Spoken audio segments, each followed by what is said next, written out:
Demon Emperor Chapter 520.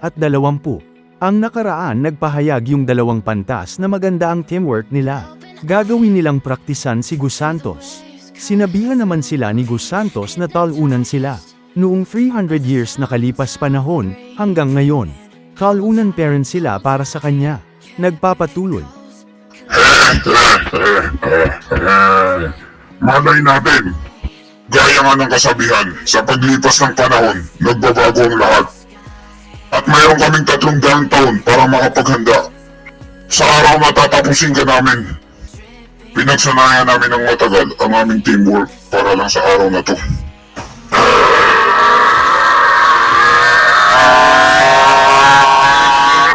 Nagpakawala na sila ng napakatinding chakra, itim at puti. Pambihirang nilalabas nilang chakra. Napakalakas. Napansin ni Gus Santos batang makulit, pati balahibo niya tumatayo dahil sa takot. Ang dalawang ito, mayroon talaga silang tinatagong alas. Hindi ko sila dapat maliitin. Ang sabi sa akin ni Papa, kung sino unang umatake ay siya ang makakalamang. Nagpakawala na ng isang malakas na suntok na nag-apoy si Gus Santos. Kapareho ng suntok ni Admiral Akaino ng One Piece. Tatama na ito sa chakra ng dalawang pantas. Pinakawalan na rin ng dalawang pantas ang kanilang kapangyarihan. Devil Fruit user din pala sila. Ito ang magiging laban ng mga Devil Fruit user. Si Langit na pantas, may Devil Fruit user siya na kagaya kay Luffy. Si Lupa na pantas, may Devil Fruit user siya na kagaya kay Blackbird. Nagsalubong na yung mga kapangyarihan ng mga Devil Fruit user. Biglang natunaw yung suntok ni Gus Santos na kagaya kay Admiral Akaino ng One Piece. Anong nangyari? Hindi maaari ito. Imposible. Gulat na gulat si Gus Santos at hindi makapaniwala sa nangyari sa sapak niya.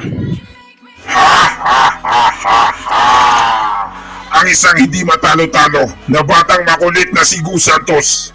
Umatake ka na agad dahil nararamdaman mo na wala ka ng laban sa amin. Kaya ginawa mo ang bagay na yun. Asa ka! Tinamad lang ako sa kakadaldal niyo, kaya umatake na ako! Ngayon, siseryosohin ko ng atake ko. Ipapadala ko na kayo sa kabilang mundo. Gaya ng ginawa ko sa inyo, 300 taon nang nakalipas. Magpapakawala na si Gus Santos ng isang malakas na atake dahil high blood mood na naman siya.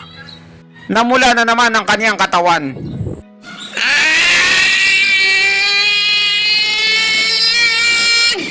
Hindi naman nagpahuli ang dalawang pantas. Gumawa sila agad ng Hansign technique na gaya sa Naruto. Taijutsu Selling Technique, Chibaku Tensei! Bago pa makatake ulit si Gus Santos ay inunahan na nila ito. Gumamit sila ng Siling Jutsu technique at napakaraming kadena ang lumabas, itim at puti. Nagapos si Gus Santos sa kadenang itim at puti at hindi siya makagalaw. Ano to? Hindi ako makagalaw. Huwag ka nang magsayang ng lakas dahil hindi ka makakalis dyan. Anong pakiramdam, Gus Santos? Ito ang langit at lupa na kadena, Selling Jutsu. Ang langit at lupa na kadena ay ginagamit ito ang kalikasan para mapanatili ang lakas nito. Kaya parang nakatali ka na rin sa mundo.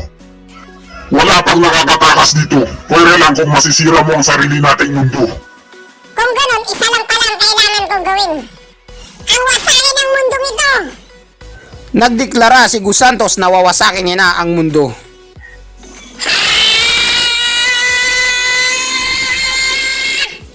Sinimulan na ni Gus Santos magpalakas. Babalik siya ulit sa pagiging high blood mode. Return from killing! Bumalik sa totoong anyo! Biglang lumaki ang bunganga ni Gus Santos parang dinosaur. Pati paa niya ay lumaki rin at nabaklas yung kadena. Pinakita niya na ang kanyang totoong anyo, isa siyang Zoan type fruit user.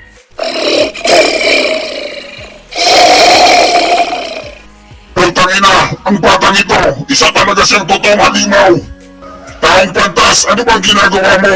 Tulungan mo kami rito. Nakatayo lang si maskaradong bandido at iniinis niya yung dalawang matanda dahil nagtatampo siya sa kanila. Bahala kayo dyan. Taong pantas, huwag kang basta tumayo lamang dyan. Hindi na namin to kaya. Tulungan mo kami. Pinagpapawisan na si Langit na Pantas ng malagkit. Hindi sana to mangyayari. Kung tinapos na natin si Gus Santos, 300 taon nang nakakalipas.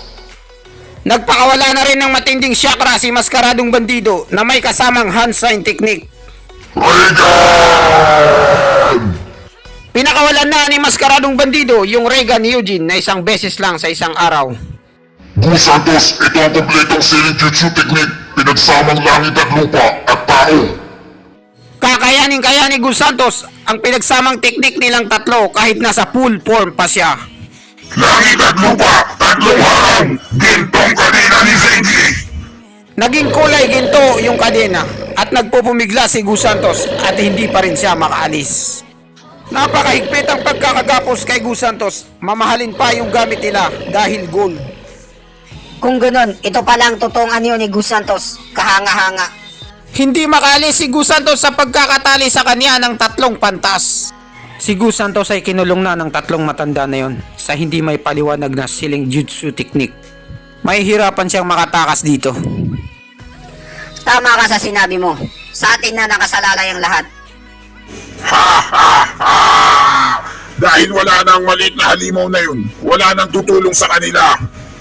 Ang 600,000 na hukbo ni Dugo ay walang kwenta. Basic lang yan sa atin. Masyadong minamaliit ng hukbo ni Tubo ang hukbo ni Dugo. Tara mga bata, salubungin natin sila. Hali kayo 4 na papis ng Luzon, ipakita niyo ang bayag niyo. Umatake na yung hukbo ni Tubo dahil alam na nila na wala na si Gus Santos.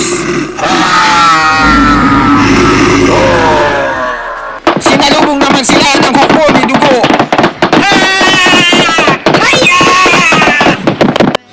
Huling win tuta, blood shadow tuta, na high blood na ako sa inyo.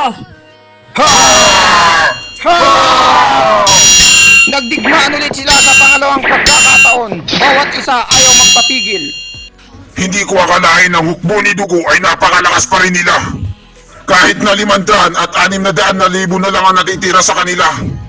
Halata sa mukha ni Huling Wing Tuta. Nahihirapan na siya sa pagkikipaglaban sa hukbo ni Dugo. Masyado niya kasi silang minaliit. Kapag nagtuloy-tuloy ito, matatalo kami sa laban na ito dahil sa pag-atake nila. Lusob! Lusubin sila! Huwag niyo silang bigyan ng pagkakataon makahinga. Ihanda niyo na yung mga marksman na mamamana. Hindi maaari ang kanilang mga mamamana. Hindi maganda to ang Sky Persing tuta. Ang mamamana nila.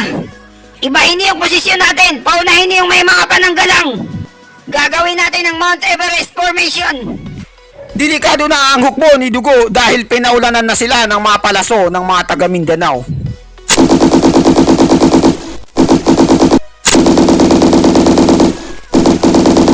Malaking kuya, inaatake na nila tayo sa lahat ng dako. Napakahirap nating makawala dito. Ano na ang gagawin natin? Masyado talagang mapanganib ang ginawa nating hakbang. Gayun pa man, ang trabaho natin ay tapos na. Kailangan lang nating panatilihin ang posisyon natin. At maging busy sa atin ang kanilang mga sundalo. Ito talagang trabaho ng pain. Magpapabugbog tayo sa kanila. Ang totoong puwersa natin, si ika-5 inanak at ang mga kasama niya. At dito nagtatapos ang chapter 520. Maraming salamat po sa panunood. Mag-subscribe para laging updated sa buhay ni Chupa. Shoutout nga pala kay Kurt Renier Ebies at Johnny Di Maiwas.